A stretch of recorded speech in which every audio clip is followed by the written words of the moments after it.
Sometimes the smallest act of kindness becomes a promise the future refuses to forget. The words would later echo in the minds of everyone standing inside St. Matthew's Church on that quiet Saturday afternoon in Charleston, South Carolina.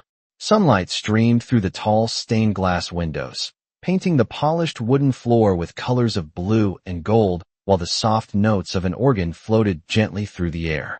Families whispered, cameras waited, and the entire room held the warm anticipation of a wedding about to begin. At the end of the aisle stood Amara Johnson, her white dress simple but elegant, her hands lightly gripping a bouquet of lilies as she tried to steady her breathing. Outside, the summer air hovered around 80 degrees, and a line of parked cars stretched along the curb as guests chatted beneath oak trees draped with Spanish moss. Everything looked exactly the way a perfect wedding afternoon should look. Then the church doors slowly opened. At first, people only noticed the sudden hush that swept across the room as heads turned toward the entrance. A tall man stepped inside, his silhouette framed by bright daylight behind him. His suit was sharp, dark, and tailored with quiet precision, the kind of suit that usually appeared on magazine covers or inside glass offices overlooking Manhattan skylines. Behind him, visible through the open doors, a sleek black Rolls-Royce Phantom waited at the curb, its polished surface reflecting the sunlight like liquid glass. Guests exchanged puzzled glances, unsure who the unexpected arrival might be. But the moment Amara looked up and saw his face, the bouquet slipped slightly in her hands and her eyes widened in a way that no one in the church could ignore. Because 15 years earlier, that man had been something very different. 15 years earlier, he had been a thin boy standing quietly beside a tiny food stand on the corner of Jefferson Avenue and Maple Street, staring at the smell of warm sandwiches drifting through the afternoon air. Back then, his clothes had been worn, his sneakers nearly falling apart, and his stomach often empty. The neighborhood knew him as Ethan Cole, the quiet kid who rarely spoke but always watched with thoughtful eyes that seemed older than his age. And on one hot afternoon when the temperature had climbed past 90 degrees and the sidewalk shimmered with heat, he had walked up to Amara Johnson's stand with nothing but hope in his expression. She had noticed the hesitation in his steps, the way he tried not to look directly at the food, and without asking questions, she had handed him the last sandwich she had left for the day. No cameras, no applause, no witnesses who thought the moment mattered. Just a girl offering kindness to a hungry boy on an ordinary afternoon. Ethan had stared at the sandwich for a long moment, as if it were the most valuable thing in the world. Then he had looked up at her and said something that sounded almost impossible coming from a boy with empty pockets and a dusty backpack. One day, he had said quietly, "When I'm rich, I'll marry you." People passing by had laughed softly, thinking it was nothing more than a child's hopeful imagination. But now, 15 years later, the man walking slowly down the aisle inside St. Matthew's Church stopped only a few feet away from the bride, and the calm confidence in his voice carried across the silent room as he said words that made every guest lean forward to listen. The silence inside the church stretched so long that even the soft hum of the air conditioning seemed louder than usual. Ethan Cole stood in the center of the aisle, his eyes fixed on Amara Johnson, as if the past 15 years had collapsed into a single moment. The guests who had gathered for the ceremony looked between the two of them, trying to understand what story had just walked through the door. Ethan took another step forward, slow and steady, the polished floor reflecting the sunlight beneath his shoes. When he finally spoke, his voice was calm but carried a weight that made people instinctively lean closer to hear.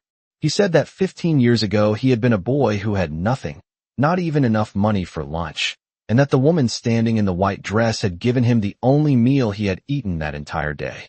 A quiet ripple moved through the room as people began to realize that this was not a stranger interrupting a wedding. This was a man returning to a memory that clearly meant more than anyone had expected. Ethan glanced briefly toward the open church doors where the Rolls-Royce waited outside, its dark surface gleaming under the Carolina sun. He said that people often believed success was built from big opportunities, but sometimes it started with something smaller, like a single act of kindness on a hot afternoon when the temperature was over 90 degrees and the sidewalks felt warm beneath worn-out sneakers. He said that the sandwich Amara handed him that day had tasted better than anything he had ever eaten because it came with something he had not experienced before, someone believing he mattered. The guests listened carefully, and the man who had been waiting at the altar shifted uncomfortably, unsure what role he now played in a story he had never heard. Ethan continued speaking, explaining that after that afternoon his life had changed faster than he ever expected. Only a few days later, a youth counselor had helped him apply for a scholarship program for students with strong grades and difficult circumstances. That opportunity had moved him to another city, then another school, and eventually to a university where he studied technology and business with a focus that surprised even his professors. For a moment, it seemed as if the church had disappeared, and only the two of them remained standing in the sunlight that filtered through the stained glass windows. Ethan's words lingered in the air, and the quiet confidence in his voice made it clear that he had not come here by accident. He had come with intention, with memory, and with a promise that had survived 15 years of distance. Amara's fingers tightened slightly around the stems of the lilies in her hands as she studied the man in front of her. The boy she once knew had been small, quiet, and uncertain, always glancing down at the pavement as if he did not want to take up space in the world. The man standing before her now carried himself differently. His shoulders were straight, his expression calm, and his presence filled the room without him raising his voice. Yet something in his eyes had not changed. It was the same thoughtful gaze that had once looked at a simple sandwich as if it were a miracle. Ethan continued speaking, explaining that when he returned to Charleston, he expected to find the same corner where Amara used to stand with her small food cart every afternoon. He had imagined the familiar smell of grilled bread and spices drifting through the warm air and the sound of people passing by on Jefferson Avenue. But when he arrived 6 months earlier, the corner looked different. The food stand was gone. The small painted sign with her name had disappeared, and in its place stood a modern coffee shop with glass windows and polished steel chairs. For a moment, he thought he had come to the wrong street, but the old brick building across the road confirmed he had not. Ethan said he spent the next several days walking through the neighborhood, asking people if they remembered the girl who once served sandwiches from a small cart under the shade of the maple trees. Some people shrugged and said the city had changed too much to remember something from 15 years ago. Others paused for a moment and then slowly nodded, recalling a kind young woman who always smiled even when business was slow. One elderly shop owner finally told him that Amara Johnson had worked hard for many years, saving money little by little, and eventually moved on from the street. Corner stand. Ethan admitted that hearing her name again after so long felt strange, as if a chapter of his life that had been frozen in memory suddenly started moving again. He said he followed every lead he could find, speaking with neighbors, checking old city permits, and even visiting community centers that helped small business owners. Each clue brought him closer to understanding the life Amara had built while he was away chasing opportunities in distant cities. And then, 3 weeks earlier, someone finally told him where she was. Not running a food cart anymore, not standing on a busy sidewalk in the summer heat, but preparing for a wedding inside St. Matthew's Church. The same church where they were all standing now. Ethan's voice softened slightly as he explained that when he heard that news he did not immediately rush here. Instead, he spent days thinking about whether he had arrived too late.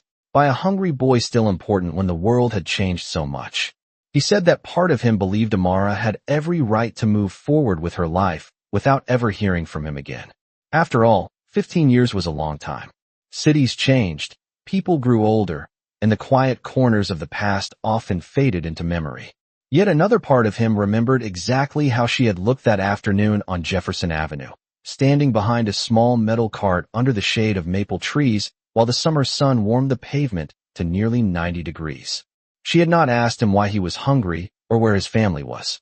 She had simply handed him food and smiled as if kindness were the most natural thing in the world. Ethan explained that during the years he spent building his company, traveling between New York, Seattle, and San Francisco, that memory returned to him more often than he expected. There were meetings in glass towers where investors discussed numbers worth millions of dollars, flights that crossed the country in a matter of hours, and long nights working through problems that seemed impossible to solve. But in quiet moments, he sometimes remembered the taste of that sandwich and the feeling that someone had believed in him before he had achieved anything at all. He told the guests that success can give a person many things, large offices, recognition, and opportunities that once seemed out of reach, but it does not erase the small moments that first shaped who you become. That was why he had returned to Charleston instead of leaving the past where he found it. Ethan paused for a moment and looked directly at Amara again. His voice softened slightly as he said that when he finally learned the date of her wedding, he understood something important. If he remained silent today, the promise he made 15 years earlier would quietly disappear without ever being spoken again. And some promises, no matter how simple they begin, deserve at least one chance to be heard before life moves on. Amara could feel every pair of eyes in the church waiting for her reaction, yet the room seemed distant, as if the only voice she could truly hear was Ethan's.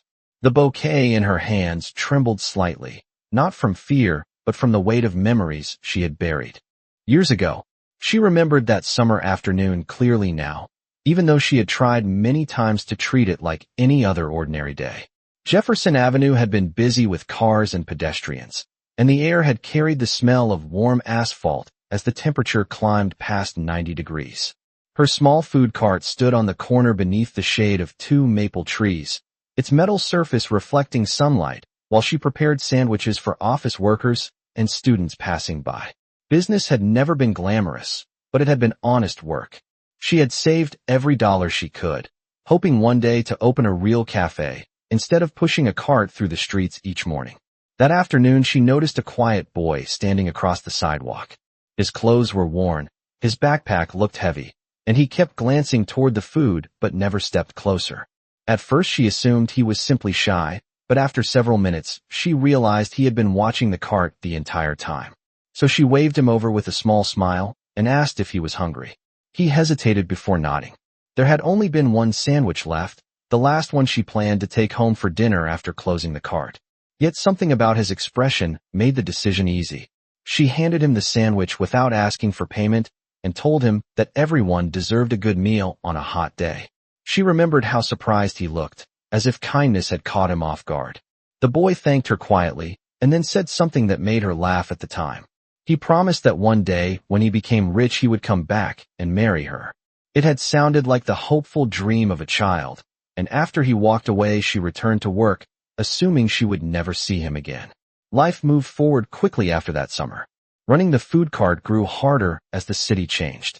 New regulations, rising costs, and competition from larger restaurants forced her to make difficult choices. She eventually sold the cart and began working long hours in local kitchens, learning recipes and saving money whenever possible. Years passed, and the memory of the quiet boy slowly faded into the background of her life. Yet standing here now inside St. Matthew's Church, listening to Ethan speak with calm determination, Amara realized that what had seemed like a small moment to her had clearly meant something far greater to him. She looked at the man who once stood hungry beside her cart and saw not only success in his confident posture, but also the same sincerity that had filled his eyes 15 years earlier. The church remained silent, the sunlight still glowing through the stained glass windows, as Amara understood that the promise she had once laughed about had returned to stand before her at the exact moment her life was about to change forever. The quiet inside the church deepened as Amara lowered her gaze for a moment, the lilies in her hands catching the warm glow from the stained glass above. Ethan remained standing only a few feet away, patient and composed, as if he understood that some memories needed time to rise to the surface. The guests watched carefully, sensing that something meaningful was unfolding beyond the wedding ceremony they had expected.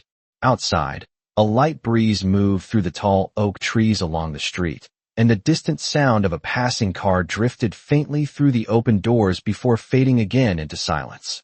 Ethan finally spoke once more, his voice calm but sincere. He said that while Amara remembered that day as a simple act of kindness, for him it had been the first moment in his life when someone treated him like he mattered. He explained that before that afternoon his world had been small and uncertain. School had been difficult because he often arrived tired from working odd jobs or worried about how he would eat the next day. But after meeting her, something inside him changed. The idea that a stranger could care enough to help him without expecting anything in return stayed with him through every challenge that followed. Ethan described how the scholarship program that eventually helped him leave Charleston had required him to work harder than he had ever imagined. During the first year, he spent long nights studying while other students slept, determined not to waste the opportunity that had appeared in his life. He learned to write computer code, studied business strategies, and slowly began to understand how technology companies were built. When he graduated from college, he joined a small startup that barely had enough funding to survive a year. Yet the experience taught him how ideas could grow into something real if people believed in them strongly enough. A few years later, he helped launch his own company, working from a small rented office with second-hand desks and a team of friends who shared his determination. The early days were uncertain and sometimes exhausting, but gradually their software began attracting attention from investors across the country. Ethan said that when the company finally succeeded and expanded into offices in cities like Seattle and New York, reporters often asked him what inspired him to keep pushing forward during difficult times. Most people expected him to mention business mentors or financial goals. Instead, he always thought about a simple food cart on Jefferson Avenue and the girl who had given him the confidence to believe that his future could be different. Ethan paused again and looked around the church, acknowledging the curious faces in the audience. Then he returned his gaze to Amara and spoke gently. He said that success had given him many opportunities, but the one thing it could never give him was the chance to relive the past. That was why he had come here today, not to rewrite her life or demand anything from her, but to make sure she understood that the kindness she offered a hungry boy had changed the direction of his entire future. And now that boy had returned, not with empty promises, but with gratitude that had waited 15 years to be spoken aloud. The stillness inside St. Matthew's Church seemed almost fragile now, as if even the smallest sound might break the moment unfolding between Ethan Cole and Amara Johnson. For several seconds no one spoke. The sunlight continued to stream through the stained glass windows, casting soft patterns across the aisle while the guests waited quietly, unsure what would happen next. Ethan remained where he stood, his posture calm, his expression sincere. The confidence that came from years of success was visible in the way he carried himself, yet there was also something humble in the way he looked at Amara, as if the distance between them mattered more to him than the attention of the entire room. Amara slowly lifted her eyes again and met his gaze fully for the first time since he walked through the doors. In that moment, she realized that while time had changed them both, something familiar still existed beneath everything else. She remembered the boy who once stood beside her cart, holding a sandwich as if it were the most valuable gift he had ever received. That memory now stood before her in the form of a man who had traveled across the country and built a life that most people could only imagine. One of the guests quietly shifted in a wooden pew, and the faint sound echoed softly through the church. The groom waiting near the altar finally stepped forward slightly, his voice polite but uncertain as he addressed Amara. He said that if she needed a moment to think, everyone would understand. His words were calm and respectful, yet they reminded everyone in the room that this day had originally been meant for a different story. Amara listened carefully and nodded slowly, grateful for the patience he showed in such an unexpected situation. Then she looked back at Ethan. Her voice, when she finally spoke, was steady but filled with emotion that had been building for years without her realizing it. She said that she remembered the boy on Jefferson Avenue very clearly, even if she had not expected to see him again. She admitted that she never imagined the small promise he made would remain important after so much time had passed. Life had been complicated and full of responsibilities that left little room for childhood memories. She explained that after she left the food cart business, she worked many different jobs across Charleston, learning everything she could about cooking and running a kitchen. Eventually, she helped open a small café not far from the harbor, a place where people could sit with coffee and homemade meals while watching the boats move slowly across the water. The café had become her pride, something she built through years of determination and patience. Amara said that her life had grown stable and meaningful in ways she once only dreamed about. Yet hearing Ethan speak today reminded her that sometimes the smallest moments from the past can quietly shape the direction of a person's future without anyone noticing at the time. She paused for a moment, looking at him carefully, studying the man who had returned with a promise carried across 15 years. Then she said softly that while she had moved forward with her life, there was one question she never expected to ask again. She asked Ethan whether he had truly come all this way only to say thank you. or whether the promise he once made still meant something more than words spoken by a hungry boy on a hot summer afternoon. Ethan did not answer immediately. For a brief moment, he simply looked at Amara, as if weighing the meaning of her question with the same care he once used when building his company from a single idea. The quiet inside the church deepened again, and the guests leaned forward almost without realizing it. Outside, the afternoon sun continued warming the streets of Charleston, and the distant cry of a seagull drifted faintly through the open doorway before fading into the still air. Ethan finally spoke, his voice calm and steady. He said that gratitude was part of the reason he had come back, but it was not the whole truth. He explained that during the many years he spent building his career, people often asked him what success felt like. Some believed it must feel like standing at the top of a tall building looking down at a city full of opportunities. Others imagined it as a number in a bank account or a headline in a business magazine. Ethan said that those things were real, but they were not the moments that stayed with him when the workday ended and the office lights turned off. What stayed with him were the memories that existed long before the success arrived. The sound of traffic on Jefferson Avenue, the shade of the maple trees, and the simple kindness of a girl who believed that feeding a hungry stranger was just the right thing to do.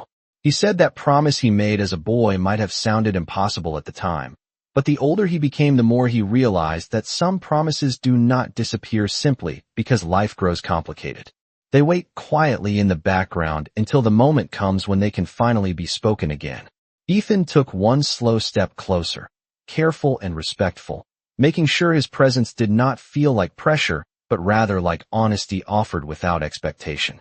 He said that he had not come here to ask Amara to abandon the life she built or the plans she had made. He understood that 15 years could change everything about a person's path, but he also believed that if he had walked away today without speaking the truth, he would carry that silence with him for the rest of his life. Ethan then reached into the inside pocket of his jacket and carefully pulled out a small folded piece of paper that looked worn from years of being carried. When he unfolded it, the paper revealed a faded photograph. It showed a small food cart on a sunny street corner and a young girl standing behind it with a bright smile. The picture had clearly been taken many years ago. Ethan held the photograph gently and said that he kept it with him through college, through business meetings, through every city he traveled to while building the company that eventually changed his life. Not because he expected to find Amara again, but because that moment reminded him what kindness looked like when the world felt uncertain. He looked up at her once more, his voice soft but unwavering, and said that the promise he made that afternoon had never been a joke to him. It had been the first goal he ever believed was worth chasing. And now that he had finally returned to Charleston, standing here in front of her again, he needed to know one thing before he left this church. He needed to know whether that promise still had a place in her heart, or whether it had become nothing more than a memory carried by only one person for far too long. For several seconds Amara did not speak. The photograph in Ethan's hand seemed to hold the entire room still, a small square of faded paper carrying the weight of 15 years. Guests leaned forward in their seats, trying to see the image more clearly, while the sunlight through the stained glass windows painted quiet colors across the wooden floor. Amara slowly stepped closer, her wedding dress moving softly with each step, and looked down at the photograph Ethan held. The picture was unmistakable. There she was, younger, standing behind the small metal food cart on Jefferson Avenue, smiling without realizing that someone nearby had captured the moment. The sight of it made her inhale slowly, because it reminded her of a time when life felt uncertain but hopeful in ways she had not fully understood back then. She lifted her eyes again and looked at Ethan carefully, studying his face as if searching for the boy she once knew inside the man he had become. When she finally spoke, her voice was gentle but clear enough for everyone in the church to hear. She said that she had always believed kindness should be given freely, without expecting the world to return anything in exchange. Feeding a hungry kid on a hot summer day had never felt like something important enough to change a life. It had simply felt like the right thing to do. Yet hearing Ethan describe how that moment stayed with him for so many years made her realize that sometimes the smallest actions travel farther than we ever imagine. Amara admitted that after the food cart disappeared and her life moved into new chapters, she rarely allowed herself to look back. Charleston had grown busier Businesses had changed, and her focus had shifted toward building the cafe near the harbor that now filled most of her days. She spent early mornings preparing fresh bread and evenings talking with customers who enjoyed the quiet view of boats drifting slowly across the water. It had taken years of patience and determination, but that cafe eventually became the place where she felt she truly belonged. She explained that the man standing near the altar had been part of that new chapter in her life, someone who respected her work and supported the dreams she had built with her own hands. The guests listened carefully, sensing the honesty in her words. Amara then turned her attention fully back to Ethan and said something that surprised many people in the room. She said that even though she had moved forward, there were certain memories she never completely erased. Every once in a while, especially on hot summer afternoons when the air felt heavy and the smell of toasted bread filled her cafe kitchen, she remembered the quiet boy who once stood beside her cart holding a sandwich with both hands, as if it were the most important gift he had ever received. She paused briefly, allowing the silence to settle again across the church. Then she looked directly at Ethan and asked him one final question that seemed to carry the weight of everything they had both experienced since that day on Jefferson Avenue. She asked him whether the promise he carried for 15 years was truly about marriage, or whether it had always been something deeper, something that neither of them fully understood until this very moment.